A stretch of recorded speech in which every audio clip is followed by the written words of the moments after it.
Hello, everyone, and welcome back to The Rundown. I will be your host today, Craig DeLuz, coming at you from the West Coast, the left coast, behind the Iron Curtain, otherwise known as the Sierras. And today, well, today is Hump Day.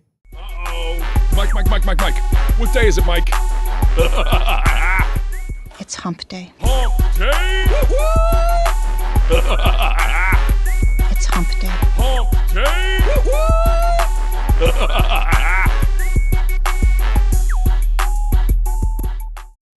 That's right, folks. Today is Hump Day. It's the day in which we attempt to begin the weekend, sometimes with success, sometimes not.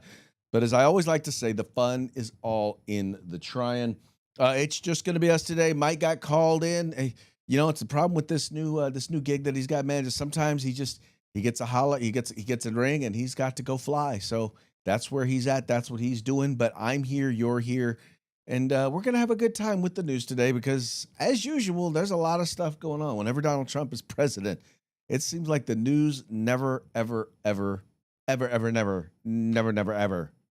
stops. Sometimes it slows down, but it never seems to stop. So let's go ahead and we'll get right into it. But before we do, we're going to do as we usually do, and we're going to start off with a quick shout out to our sponsors. All right, that's going to start with our friends over at Hitman Industries. Hitman Industries produce rifle barrels and handgun barrels, but they produce them at any length. You can find them at hitmanindustries.net. If you've purchased an AR recently, there's a good chance you already have one of their barrels. Why not get another one? So whether or not you're doing a brand new build or you're looking to rebarrel your old rifle, start your project at hitmanindustries.net. Then we've got the folks over at the California Republican Assembly working to help elect conservatives at all levels of government, from school board all the way up to President of the United States. In fact, Ronald Reagan once referred to CRA as the conscience of the Republican Party. Won't you find out why by visiting them at cragop.org? That's cragop.org. If you want to be a part of California's future today, you got to join CRA. And then we've got the best in concealed carry tactical holsters available on the market at hogholsters.com. That's HAWG holsters.com. Why is it spelled weird? Because they like helping Americans wear guns. They like it so much that they're willing to give you a discount. All you have to do is use the discount code THERUNDOWN, all caps, no spaces, one word, just like it is right up there, and you're going to get a nifty little discount on your hog holster. And then finally, these folks, let me just tell you right now, they specialize in group sales. If you have a group, if you are the purchasing agent for your department or your club or your unit or whatever, and you're looking for tactical gear, let me tell you about the place where you can find all things tactical except the gun. That would be uscombatgear.com. They have a huge selection. They have very competitive prices and the best customer service available on the market. You need to check them out today. That's uscombatgear.com. Once again, the place where you can find all things tactical except the gun. And then finally, I also want to encourage you, especially since, it's just going to be us today. I like having a conversation. I like being able to talk with y'all. So do me a favor. Give me a shout out. If you're watching the show 3 p.m. Pacific, like in the 3 p.m. hour, or you're watching it 6 p.m. hour back east, guess what? This show is live, meaning I'm taking your comments. I'm looking right over here. I'm looking to see what you might have to say. So go ahead, give me a shout out. Let us know what you think about the program. Let us know where you're watching from. And if you disagree with me, that's okay, because every time you disagree with me, it gives me an opportunity to mock you. Oh, wow. Is that a mockingbird? Man, is that a mockingbird? Is that a mockingbird?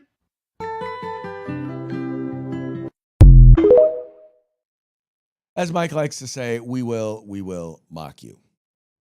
Anyway, I do it because it's fun and it's entertaining, and people enjoy a good mocking every once in a while. So, but then again, most of y'all generally tend to agree with us. I think that's the reason why you guys tune in on a regular basis, because we generally tend to agree with people or want to watch people who think about the world in a way in which we do. I've tried watching I tried when it was MSNBC. I have not spent a lot of time on MS now.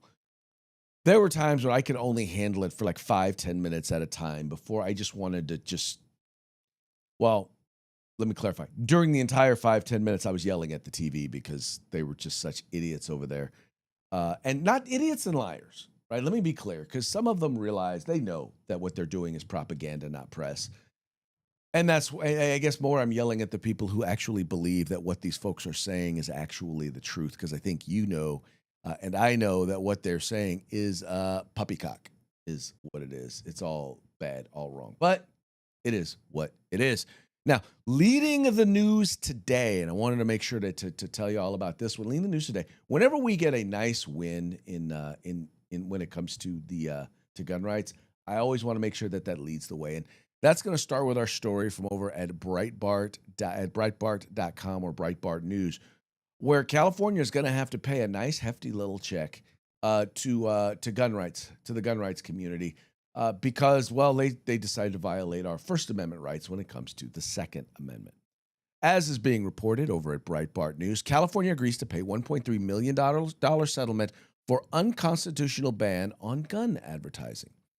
On Tuesday, that would be yesterday, California agreed to settle with the Second Amendment Foundation, Firearms Policy Coalition, and other plaintiffs, and will pay over $1.3 million to cover the plaintiffs' attorney's fees. The settlement arose from a lawsuit that was filed against California's marketing firearms to minors law, which crossed into First Amendment territory by banning firearm advertisements. Breitbart News quoted Ninth Circuit Judge Kenneth Lee's September 2023 majority opinion against the law, where he wrote, quote, the marketing firearms and minors law does not directly and materially advance California's substantial interest in reducing gun violence and the unlawful use of firearms by minors. There was no evidence in the record that a minor in California has ever unlawfully bought a gun, let alone used it, let alone because of an ad. Lee added, quote, California cannot straitjacket the First Amendment by on the first hand allowing minors to possess and use firearms, and then on the other hand, banning truthful advertisements about lawful use of firearms.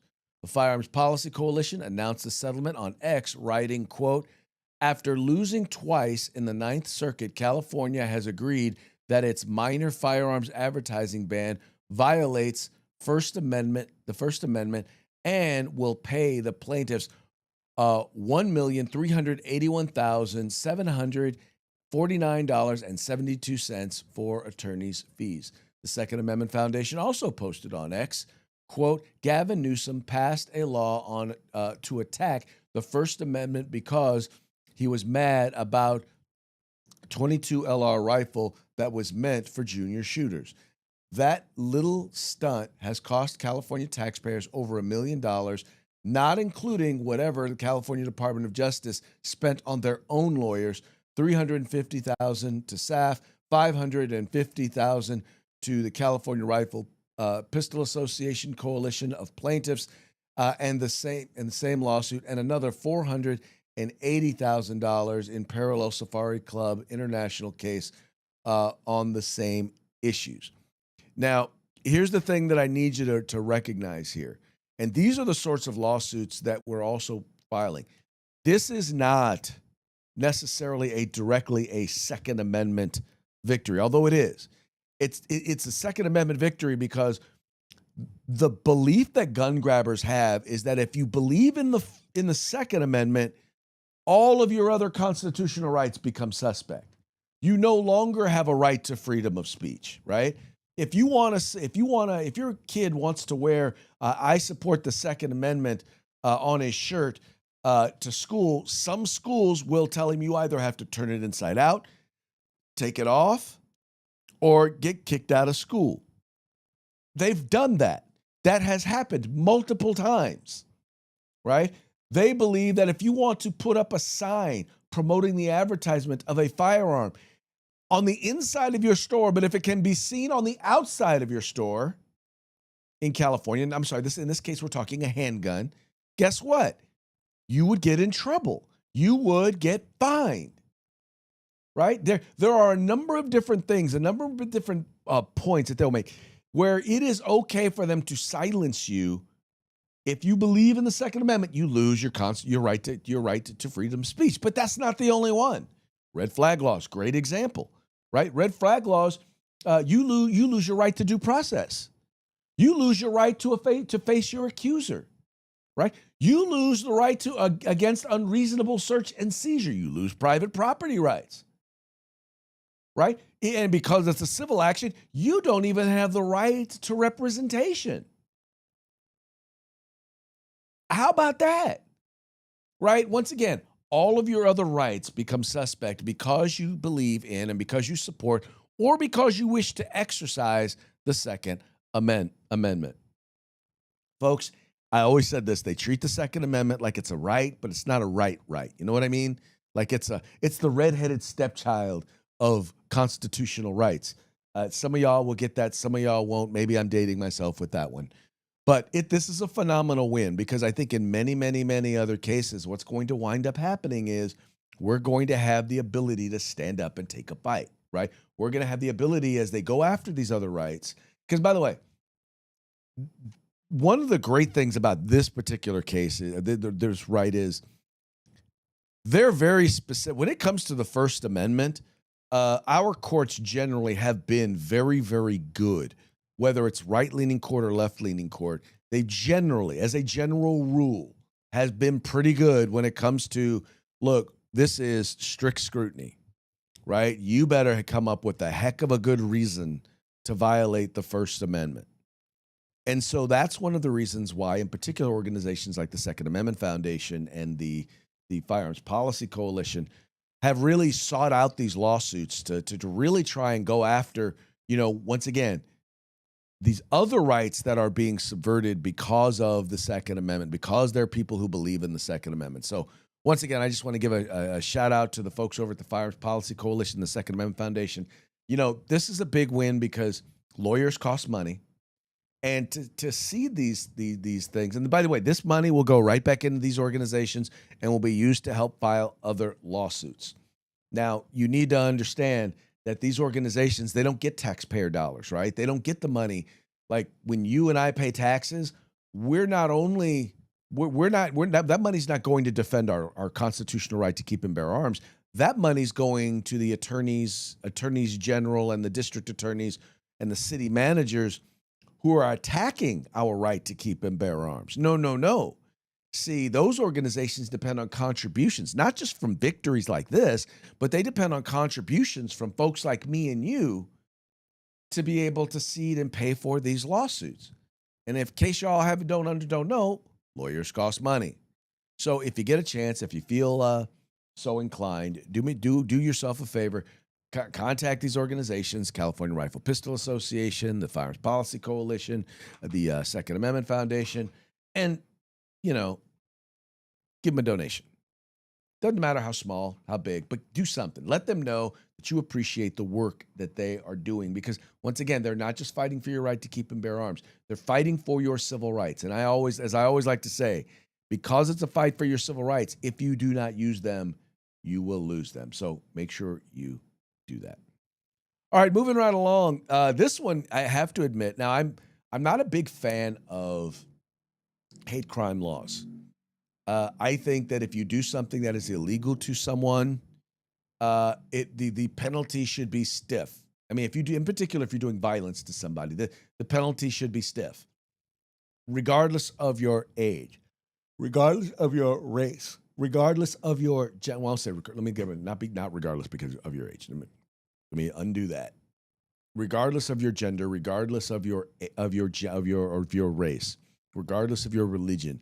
I don't believe that we ought to be picking winners and losers. Like say, okay, well, if someone decides to mug someone who's Muslim, you get a greater penalty than if you decide to mug someone who's Christian, right? I don't even care. Quite honestly, I don't even care what your motivations are. I don't think that we ought to become the mind police and get in people's head and figure out why they did something. The fact that they did it means that they need to be held accountable, right? Oh, by the way, let me go back real quick. Lars Hendrickson, watching over at Facebook. Lars, thank you so much. Lars commented, winning, great. Yes, it's always great when we can win. And let me just say this one more time. Donald Trump deserves a few thanks for that as well. He's the one who has helped get fill a lot of these judicial vacancies with people who actually believe in the Second Amendment. So a lot of the wins that we're getting, it's the fruit of his judicial appointment. So let me just go ahead and point that out. Anyway, all that having been said, getting back to the attackers. So you might recall, I think it was last week, you had a couple of diners who were attacked. They were attacked because they were speaking Hebrew.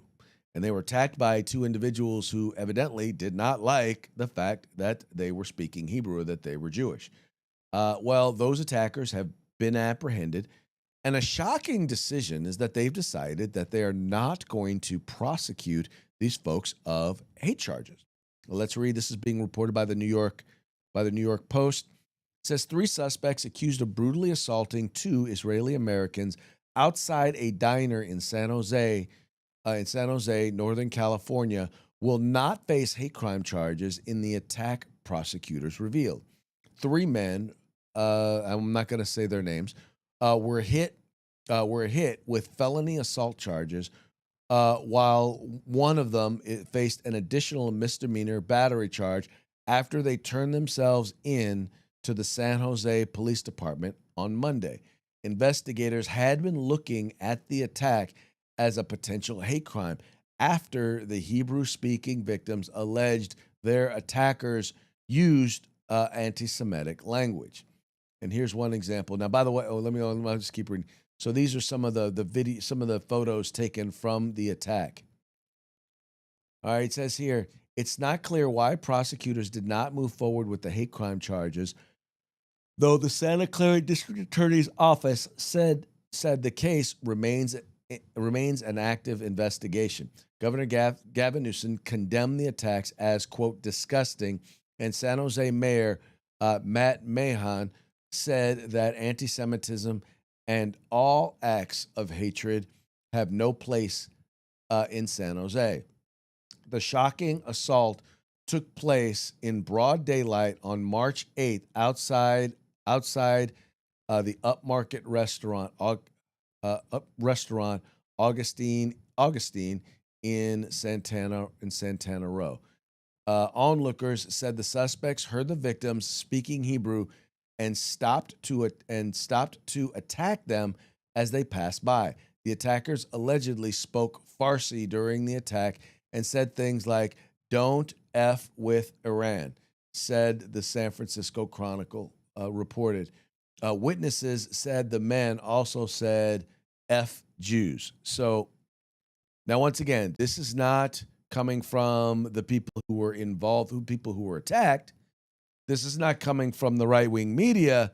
This is coming from witnesses. So if witnesses heard them say it, if there are witnesses that heard them say this while they were attacking them, I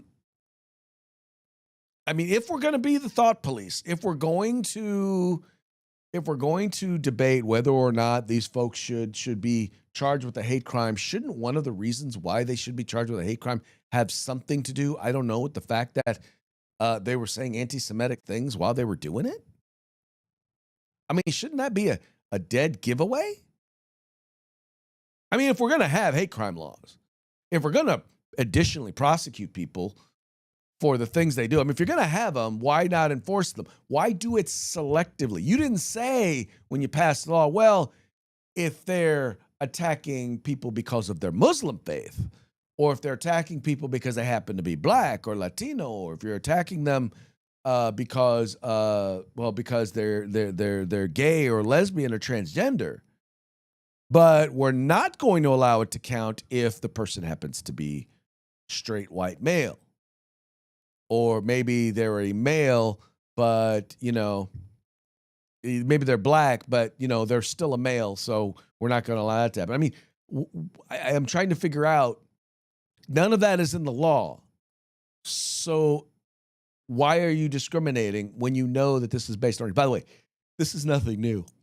They have been, ever since hate crime laws have been put in place. I remember we've talked about them, on this show. Instances where individuals attacked someone because of they were white, because they were Christian, and were not charged with hate crimes, because they were male, right? We've talked about it ad nauseum. It's not anything new, but because they happen to be not a part of some specially oppressed minority group, they don't get any special considerations. That's the way these hate laws work now. That's not the way the laws were written, but that likely was the intent of the people who did it, at least the people who are enforcing it. That seems to be the intent that they have. Funny how that works, isn't it? Anyway, you guys remember Nick Shirley, right? Nick Shirley was the guy who basically uncovered all of the waste, fraud, and abuse that has taken place with federal money and with state money in Minnesota. Right now, we're knowing at least at minimum is us somewhere up around $9 billion. Well, he's now in California, and he's released his first video. And here's a brief segment from that video where he's talking about, the stuff that's going on here in the state of California. Here in California, what makes this hospice and home healthcare fraud so hard to crack down on, take for example this one right here, All Day Hospice Care.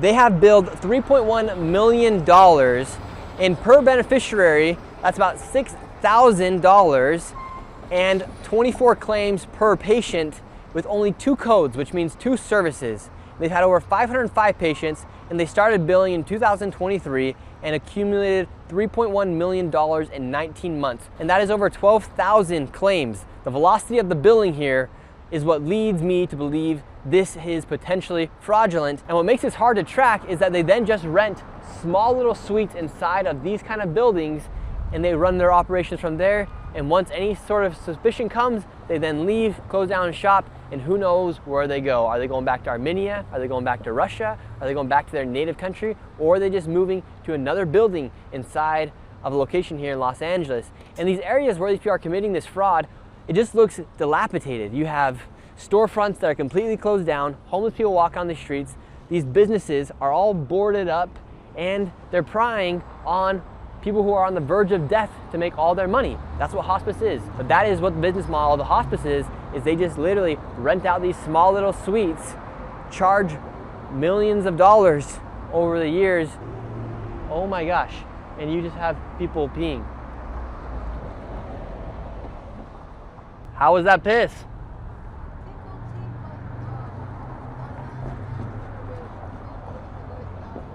You what? Anyway, so there's a full 40-minute video. If you go to his Twitter page, you can watch the entire 40-minute video from the first one. Now, according to him right now, so far, and this is just off the front, he says, Nick Shirley uncovers $170 million in alleged fraud across California daycare and hospice operations. Now, this is just what he has discovered. It says here, independent journalist Nick Shirley has released a devastating 40-minute investigative video that exposes what appears to be a massive waste and potential fraud in California hospice, Medi-Cal, and daycare programs. His report, now viewed by more than 7.7 million times on X, uncovers over $170 million in questionable billings tied to ghost hospice and daycare operations that show virtually no signs of actually caring for patients or children. Shirley, already known for shining the light on government waste through his earlier work on Minnesota daycare systems, which featured the infamous Leering Center, has brought the same boots-on-the-ground approach to California, an approach that any state or federal auditor could have found if they acted on the numerous red flags and warnings found in years of California state auditors' annual reports and related California Globe reporting. In the viral video, Shirley reports that hospice enrollment in California has skyrocketed approximately 1,000% in recent years, a staggering increase that showed or that should have triggered additional scrutiny. His team conducted field investigations at dense clusters of hospice and adult care providers in Los Angeles, focusing heavily on Victory Boulevard in Van Nuys. Time and again, registered addresses turned out to be vacant shells, buildings with dead phone lines, piles of unopened mail, parking lots filled with luxury vehicles, and zero evidence of patients or caregiving, even as millions of taxpayer dollars continue to flow in public programs. Shirley notes, these practices have gone on for years under weak oversight. Hardworking Californians deserve real accountability, and this level of abuse cannot be allowed to continue. But oh no, I say nay, nay. It must continue because, well, Democrats. Not only can it continue, but it will continue, and hopefully this will spark. What sparked a visit to Minnesota. Right now, we just heard of the announcement. The vice president now is going to be running a new program. He's got a new thing, and he's going to be going around looking for waste, fraud, and abuse. In California, well, California's is where he's going to start, hopefully. And here's the thing. It'll be a good opportunity for him to take down one of the leading candidates on the Democratic side for president of the United States. Now, that's not to say that that's the reason to do it, but if you need a political reason to do it, can you think of a better one? I can't think of a better one. I mean, for real, can you think of a better reason for him to do that? No, a better political reason. Ultimately, the president claimed that there's enough waste, fraud, and abuse that if they were able to uncover all of it, that it would wipe out. I don't recall if he said our deficit or the debt. I don't know that there is enough to wipe out the debt because, well, it's tens of trillions of dollars. Is there enough waste, fraud, and abuse out there to get rid of the deficit? I find that believable. I don't know if I would say easily believable. I really would hate it if that were the case, that there's really that much waste, fraud, and abuse going on.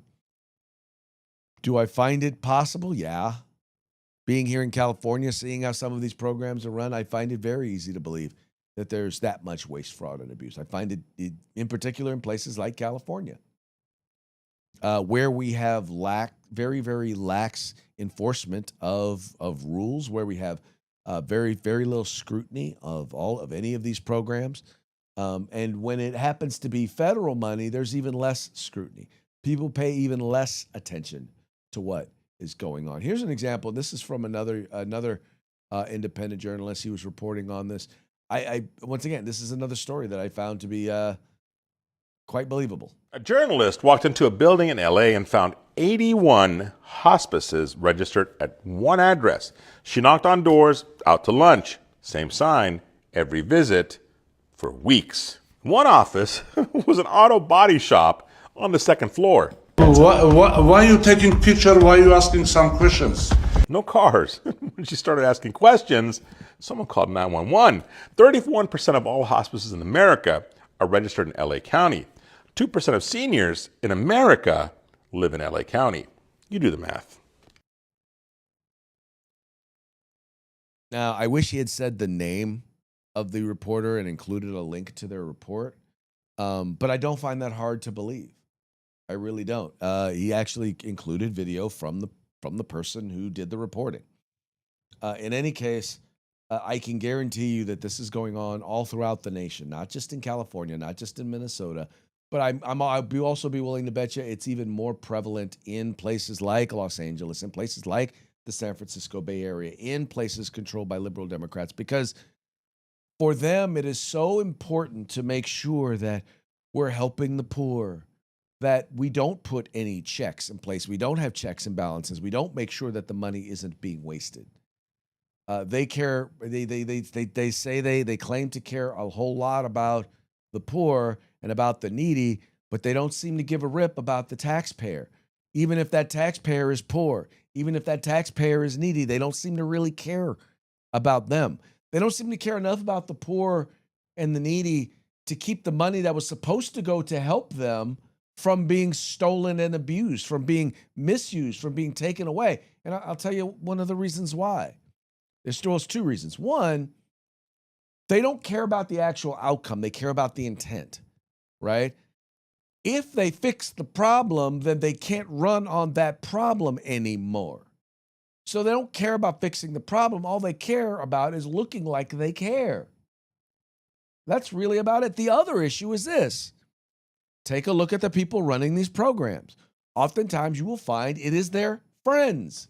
It is the politicians, the governors, the legislators. Usually it's their friends that are running these departments and these organizations that are getting tons of money, that are running these agencies that are getting tons of money. And in the case of some of these hospice care or daycares, a lot of that money is being funneled right back to the politicians who won't say anything to them in the form of campaign contributions. It's a scheme. It is a scheme. And it's not a new scheme, but it does appear to be one that folks just don't seem to be bright enough to figure out. And I can't figure out why they're not bright enough to figure it out, because, the left is so much smarter than we are. I mean, they're brilliant. Just ask them. They'll tell you. And by the way, they are also more moral than we are. So because they are so much smarter than we are, because they are so much more moral than we are, you would think that they would uncover all of this waste, fraud, and abuse, that they would expose them and make sure that the taxpayer dollar is protected. But it doesn't seem to ever happen. I wonder why that is. Did I sound facetious enough? Did I sound mocking enough? Okay. All right. If I didn't, please let me know. All right. Yesterday, we told you about the accusations against one civil rights icon, Cesar Chavez, that he has been embroiled in sexual misconduct with minors. And yesterday, they really just kind of talked broadly about it. Well, turns out the accusations are a lot more detailed than we once thought, or than was thought. And it actually includes another civil rights icon here in California. Civil rights leader Dolores Huerta is accusing labor leader and fellow civil rights activist Cesar Chavez of sexual assault. In an Instagram post this morning, Huerta says in part, quote, "I am nearly 96 years old, and for the last 60 years, I've kept a secret because I believe that exposing the truth would hurt the farm worker movement I have spent my entire life fighting for. As a young mother in the 1960s, I experienced two separate sexual encounters with Cesar. The first time, I was manipulated and pressured into having sex with him, and I didn't feel I could say no because he was someone that I admired. The second time, I was forced against my will and in an environment where I felt trapped." Earlier this week, the United Farm Workers Union said it'll be pulling back from Cesar Chavez Day events after abuse allegations surfaced against him. Chavez died in 1993. He was a labor organizer who co-founded the UFW in the early 1960s. The Cesar Chavez Foundation. Yeah, well, hopefully Mr. Chavez is burning in hell. If there is justice, and I do believe that there is, that's where he will be, unless, of course, before he died, he gave his life to the Lord and sought forgiveness of his sins. Well, then it's under the blood. But anyway, all that having been said, by the way, this report right here is from the LA Times. So the poop has hit the fan when the mainstream media, in particular the LA Times, is reporting on it. Cesar Chavez abused girls, so not just one, girls. In fact, Huerta came out as a result of these allegations from other women who were young girls who were abused by Cesar Chavez. So this isn't the initial one that came out. This is just a new accusation. Anyway, it says here, Cesar Chavez, the iconic labor leader, is accused of sexually assaulting 2 underage girls in the 1970s, as well as fellow farm worker leader Dolores Huerta in the 1960s, according to an investigation from the New York Times. Allegations have sparked public outcry from elected leaders and spurred a wider reckoning of a towering figure in California history, the namesake of many streets, parks, and even federal commemorative holiday. The New York Times interviewed 2 women who said they were sexually abused by Chavez, one reportedly when they were children. Quote, both women have struggled with depression, panic attacks, and substance abuse in the years since. They maintained their silence for decades, fearing speaking out would tarnish Mr. Chavez's legacy, but decided in recent months, after being approached by reporters, that their stories stories also counted, the paper reported. Huerta told the paper she was, quote, raped by Chavez in a secluded grape field in Delano, California in 1966. In an Instagram post, Huerta said she kept the incident secret for 60 years because she believed exposing the truth would hurt farm worker movement, and I spent my entire life fighting for it. In a statement to the Los Angeles Times, the Chavez family expressed shock and sadness regarding the accusations. And by the way, this is not the only ones. There's other folks who've talked about they were raped from the time. Once again, I do not. One of the accusations is someone who said they were raped multiple times from the age of 13 all the way until they became an adult, and they eventually would wind up on drugs. This was one of the other 2 people. They eventually wound up on drugs, and when they came back to confront him, he basically said, "Well, he basically threw her under the bus." So, anyway, here's the thing, folks. And I think Mike talked about it yesterday. In the end, I'm glad to see that nobody is defending this guy, right?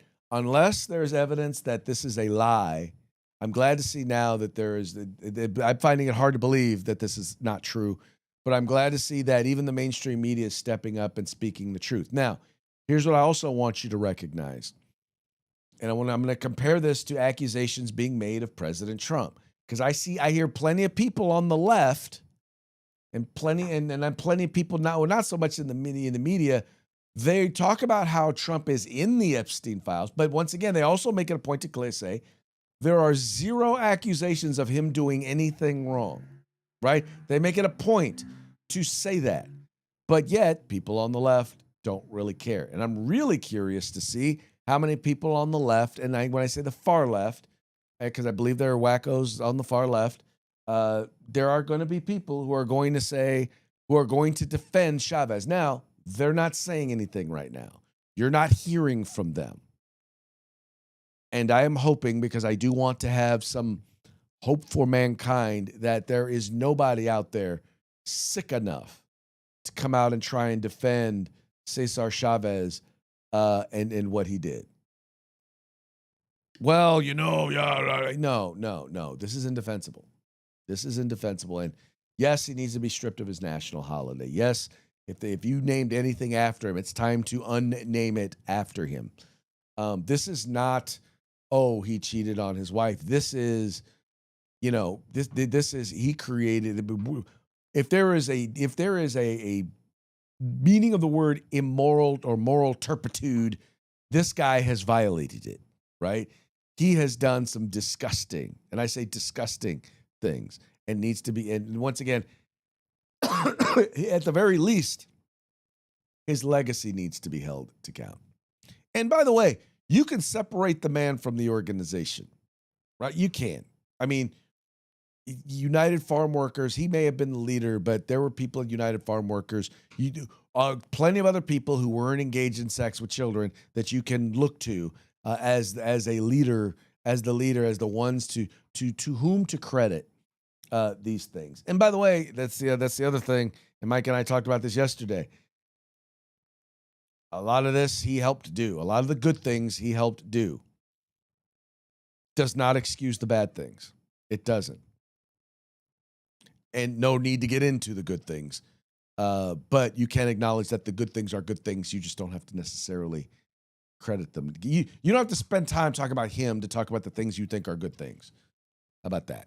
I'm trying to be both diplomatic, yet not make it sound like I'm trying to condone anything, because I'm not. I really am not. But dude is disgusting, and anybody who would come out and try and defend him is also disgusting. And I'm very, very happy to see that there are not people out there doing that. But I would like to see some of these far leftists come out and say that when I saw a video of Gavin Newsom, and he seemed almost scared to say anything bad about Chavez. We're just processing. We're still processing. If it's true, it's disgusting, and he is disgusting. You can say that. How about that? How about just say that? That's not that hard. That's not that hard to say, is it? If it's true, it's disgusting, and he is disgusting. You can't say that? Why is that so hard to say? I don't know. I don't know why it's hard to say, but for some folks on the left, they do seem to have some issues kind of pointing out that very, very obvious truth. Anyway, folks, that now brings us to our parting shots. Parting shots are brought to you by Hog Holsters. Just go to hogholsters.com. Use the discount code The Rundown, all caps, no spaces, one word. Get your Hog Holster today. Want to start off with this video, and it's a real simple one. It's Sean Hannity and Stephen A. Smith. And for those of you who think that black people are not smart enough to get an ID in order to be able to vote, let's just listen to Stephen A. Smith. What Stephen A. Smith has to say about that. Can we get the no voter ID Hold thing on. out the way? Can we get that out the way? Yeah. If the mayor of New York City is requiring two IDs to shovel snow, to shovel snow, to shovel emergency snow, okay, snow really, to shovel snow. How the hell do you not need ID to vote? I mean, it's just ridiculous. Can we just get away with that? Can we just ignore that one? Can we ignore that one? Oh, I'll let you, that's because ridiculous. It's stupid. It's dumb. All right. Absolutely dumb. Yes, it's dumb. Anyway, so I just thought, once again, and understand this, that's, 76% of black people polled, those are the ones that supposedly are not, we're the ones that are supposedly not smart enough to be able to get an ID to vote, even though we can get one to rent a car or to vote in NAACP elections. We're not able or capable enough to be able to get an ID to vote in national election. Anyway, all that having been said, here you have, once again, a person who is not a conservative and not necessarily a friend of conservatives pointing that out.